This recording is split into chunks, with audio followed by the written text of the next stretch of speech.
Hello friends. आज है 25 नवंबर 2025। Welcome to investors universe. आज हम कुछ महत्वपूर्ण आर्थिक खबरें देखेंगे जो शेयर मार्केट के लिए बेहद ज़रूरी है। तो पहला बात, मैं सेबी रजिस्टर्ड एडवाइज़र नहीं हूँ। आप कोई भी डिसीजन लेने से पहले अपने फाइनेंशियल एडवाइज़र से कंसल्ट करें। देखिए, रुपया बहुत ज़्यादा टूट गया है और आईटी और फार्मा को बहुत ज़्यादा फ़ायदा होने वाला है। आईटी और फार्मा को बहुत ज़्यादा फ़ायदा होने वाला है। आरबीआई इसमें अभी क्या किया है कि डॉलर बेचा है। आरबीआई डॉलर मार्केट, जब भी डॉलर इंटरनेशनल मार्केट में आरबीआई बेचता है तो रुपया का वैल्यू स्टेबल हो जाता है। डॉलर का सप्लाई वहाँ पे इंटरनेशनल मार्केट बढ़ जाता है, रुपया का सप्लाई गिर जाता है, जिससे होता है कि रुपया का वैल्यू बढ़ने लगता है। तो इन्फ्लेशन थोड़ा कम होगा क्योंकि रुपया का वैल्यू मजबूत हुआ है। यहाँ देखिए, इन्फ्लेशन बोल रहा है आरबीआई को कि भाई 100 पे रहने दो ना, 100 बढ़ने दो ना। इससे होगा कि हमको बहुत ज़्यादा फ़ायदा होगा, हम अभी वीक होते जा रहे हैं, मजबूत हो जाएंगे। आरबीआई बोल रहा है बेटा डॉलर बेचते हैं फिर तुमको बताते हैं कि तुम अभी कितना कम जाओगे। अभी 90 पे हो ना, अभी 50 60 70 तक जाओगे, लेकिन फिर भी वो ज़्यादा ही रहेगा। तो रुपया को थोड़ा देर के लिए ऑक्सीजन तो मिला है, 89.16 पर चला गया है। लेकिन ट्रम्प टैरिफ ये रुपया को डुबा ही के छोड़ेगा लगता है। रुपया बोल रहा है ट्रम्प को, इधर गिरा मैं उधर गिरा, ये तूने क्या किया। अब आरबीआई डॉलर सेल कर रहा है और ग्लोबल क्रूड ऑयल का दाम नीचे है, इससे यानी रुपया को फ़ायदा हो रहा है। तो अभी फेस्टिव सीजन में कंज्यूमर स्पेंडिंग बढ़ा है। इंडिया का कंजम्पशन इंजन जो है वो बहुत ज़्यादा दिवाली में यानी बढ़ा है। तो जब इकोनॉमी रिसेशन में होता है तो यहीं से रिकवरी स्टार्ट होता है। जब भी यहाँ से मार्केट जो होता है ना, वो कंजम्पशन जो होता है, कंज्यूमर सेंटिमेंट जो होता है ना, यही दिवाली के बाद बढ़ने लग जाता है।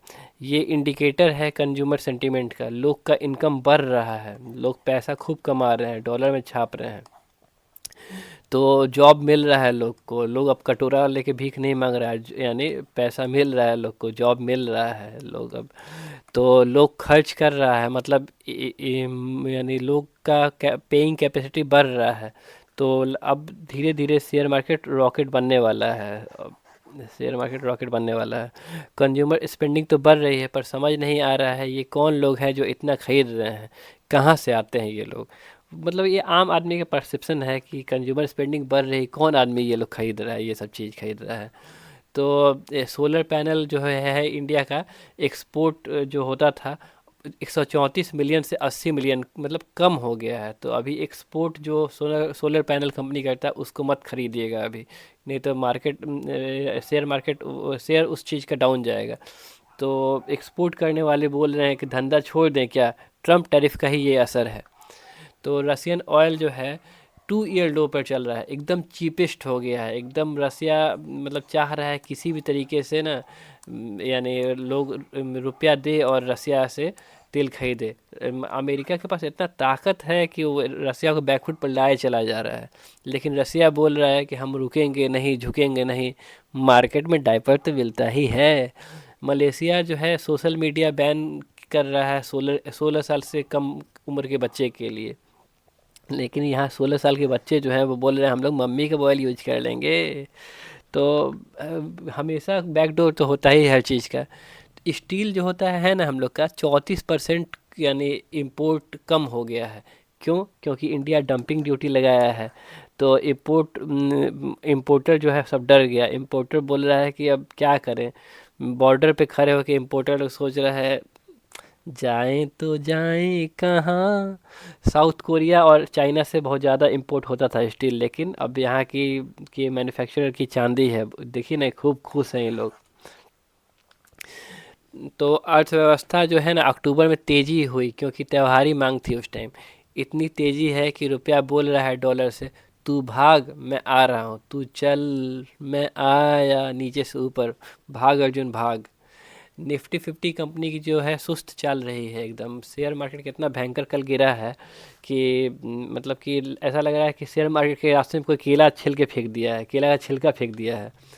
देश की इकोनॉमी की ग्रोथ 6.5% रहेगी, ये एस&पी बोल रहा है। मतलब सरकार के पॉकेट में पैसा आ रहा है, पर आम आदमी के पॉकेट में रिसेशन ही दिख रहा है। समुद्री गुड्स का एक्सपोर्ट बढ़ रहा है, जो मछली है वो सब यानी उसका एक्सपोर्ट बढ़ रहा है। तो इंडिया की ग्रोथ को बढ़ावा मिलेगा।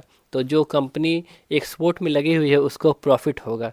तो शुगर एक्सपोर्ट है ना वो कम हो गया है इंडिया का, क्योंकि ग्लोबल प्राइस डाउन है शुगर का। तो शुगर बोल रहा है मत भाग अर्जुन मत भाग।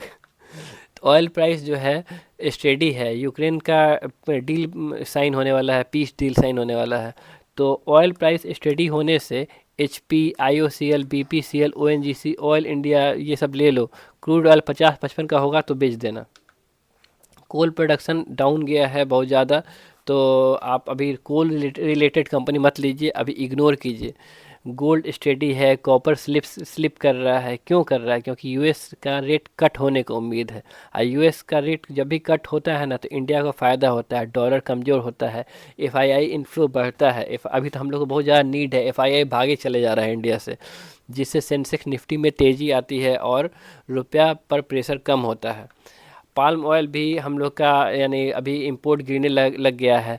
देश में एडिबल ऑयल का स्टॉक अच्छा है या डिमांड थोड़ी सॉफ्ट है, जिससे इंपोर्ट बिल कम होता है और ट्रेड डेफिसिट में हल्का राहत मिलता है। अभी ट्रेड डेफिसिट भी बहुत ज़्यादा बढ़ गया है, तो ट्रेड डेफिसिट में मतलब कि राहत मिलेगा, क्योंकि पाल्म ऑयल का भी नीड हम लोग को थोड़ा कम है। अब एच ए एल बोल रहा है ना कि तेजस क्रैश इंसिडेंटल है, मतलब कि बस हो गया गलती से। अब गवर्नमेंट को डर है कि एक्सपोर्ट तो गिरेगा ही हर हाल में, कि एच ए एल डरे न डरे, एक्सपोर्ट तो भयंकर गिरने वाला है। बताइए, अब पॉल्यूशन के लिए कुछ लोग अब मैंने दिल्ली में प्रोटेस्ट कर रहे थे कि पॉल्यूशन बहुत ज़्यादा है। अब अजीब देश है हम लोग का, पॉल्यूशन प्रोटेस्टर को जुडिशल कस्टडी में भेज दिया जाता है और यहाँ के क्रिमिनल संसद में बैठते हैं। तो थैंक यू। अगर आप ये पीपीटी चाहते हैं या फिर शेयर रिलेटेड बात करना चाहते हैं, इंडियन इकोनॉमी रिलेटेड बात करना चाहते हैं, तो हमारे टेलीग्राम चैनल पर ज्वाइन करने के लिए कमेंट कीजिए, लाइक कीजिए, शेयर सब्सक्राइब कीजिए, शेयर कीजिए। Thank you. जय हिंद, जय भारत।